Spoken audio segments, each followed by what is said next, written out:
Lagi-lagi saya menonton video salah seorang Ustaz Salafi Wahabi yang berinisial F.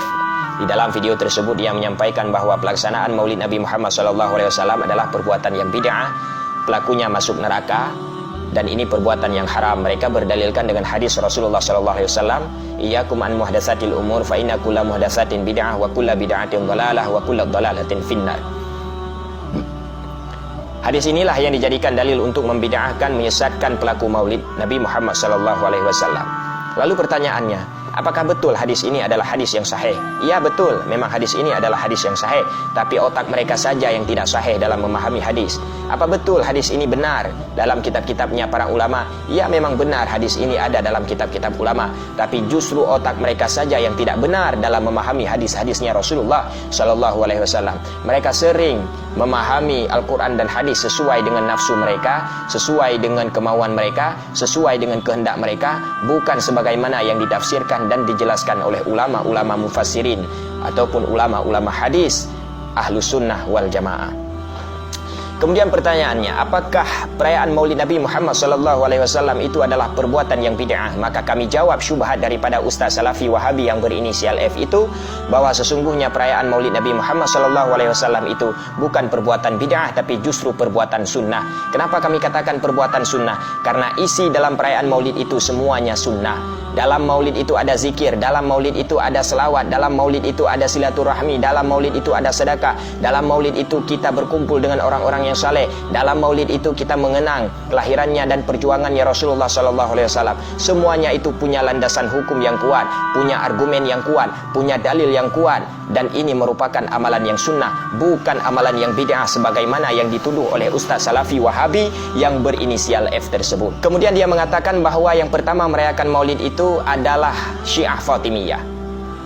Dia mengatakan bahawa yang pertama kali merayakan Maulid itu adalah Syiah Fatimiyah. Maka di sini kami menjawab bahawa ulama-ulama Ahlus Sunnah wal Jamaah mengatakan yang pertama merayakan Maulid itu bukan Syiah Fatimiyah, tapi justru yang pertama kali merayakan Maulid Nabi Muhammad SAW adalah seorang Sultan Ahlus Sunnah wal Jamaah di negeri Irbil dari negeri Irak. Dia adalah Sultan Ahlus Sunnah wal Jamaah. Pada saat dia merayakan Maulid Nabi Muhammad SAW, diundangnya ulama-ulama pembesar-pembesar dari kalangan mazhab, dari mazhab Hanafi, dari mazhab Maliki, dari mazhab Syafi'i, dari mazhab Hambali. Semua ulama-ulama hadir pada saat itu, sehingga ulama-ulama memberi rekomendasi kepada perbuatan yang dilakukan oleh Sultan Muzaffar itu adalah perbuatan yang sunnah, bukan perbuatan yang bid'ah sebagaimana yang dituduh oleh Ustaz Salafi Wahabi yang berinisial F tersebut. Lalu dia mengatakan bahawa Ibnu Katsir mengatakan demikian. Siapa bilang Ibnu Katsir mengatakan demikian? Apakah anda muridnya Ibnu Katsir? Apakah anda langsung belajar kepada Ibnu Katsir? Apakah anda murid seniornya Ibnu Katsir? Di dalam kitab Al-Bidayah wan Nihayah karya Ibnu Katsir, Ibnu Katsir memuji perbuatan Sultan Muzaffar yang merayakan Maulid Nabi Muhammad SAW. Jadi tidak seperti apa yang disampaikan oleh Ustaz Salafi Wahabi tersebut. Dia mengatakan bahawa asal Maulid dari kaum Syiah. Siapa dia? Apakah anda adalah orang-orang? Dia mengatakan bahawa perayaan Maulid Nabi Muhammad SAW berasal dari Syiah. Apakah dia melihat saat itu? Ini ayat kalian je. Dia mengatakan bahawa perayaan Maulid Nabi Muhammad SAW berasal dari Syiah. Ternyata di dalam kitab Al-Bidayah wan Nihayah, Imam Ibnu Katsir menerangkan bahawa yang pertama kali merayakan Maulid itu bukan Syiah Fatimiyah, tapi justru seorang Sultan Ahlus Sunnah wal Jamaah, yaitu Sultan Muzaffar yang dihadiri oleh seluruh ulama-ulama madhab pada saat itu. Dan Ibnu Katsir memuji perbuatan daripada Sultan Muzaffar tersebut yang merayakan Maulid Nabi Muhammad SAW.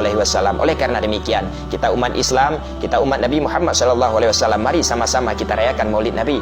Jangan hanya setahun sekali, bahkan kita harus merayakan Maulid Nabi Muhammad SAW setiap hari, setiap saat, sebagai lambang cinta kita terhadap Rasulullah SAW. Bukan seperti orang-orang Wahabi yang senantiasa membid'ahkan, menyesatkan, mensyirikkan amalan-amalan Ahlus Sunnah wal Jamaah. Kita punya ulama sendiri, kita punya panutan sendiri, kita punya guru-guru kita sendiri. Jangan pernah belajar dengan ustaz-ustaz Salafi Wahabi, apalagi ustaz Salafi Wahabi yang berinisial F tersebut. Kita doakan kepada Allah Subhanahu wa taala, semoga ustaz Wahabi yang berinisial F itu segera bertaubat kepada Allah, segera taubat daripada kebohongannya, kedustaannya yang disampaikan kepada umat Islam. Kalau misalnya dia tidak mau bertaubat, sudah ditakdirkan oleh Allah Subhanahu wa taala untuk tidak bertaubat, maka kita doakan kepada Allah, semoga kaum-kaum Wahabi, ustaz-ustaz Wahabi yang semacam ini segera hengkang daripada bumi Aceh tercinta ini. Bumi Aceh adalah bumi Ahlus Sunnah wal Jamaah, bukan buminya kaum Wahabi.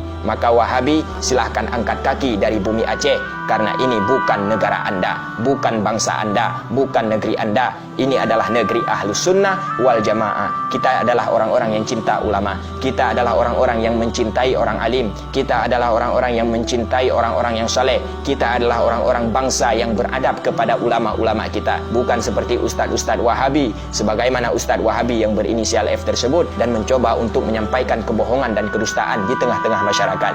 Kita doakan kepada Allah, semoga ulama-ulama kita dilindungi oleh Allah dari kejahatan-kejahatan kaum Salafi Wahabi, apalagi kaum Salafi Wahabi seperti ustaz yang berinisial F ini.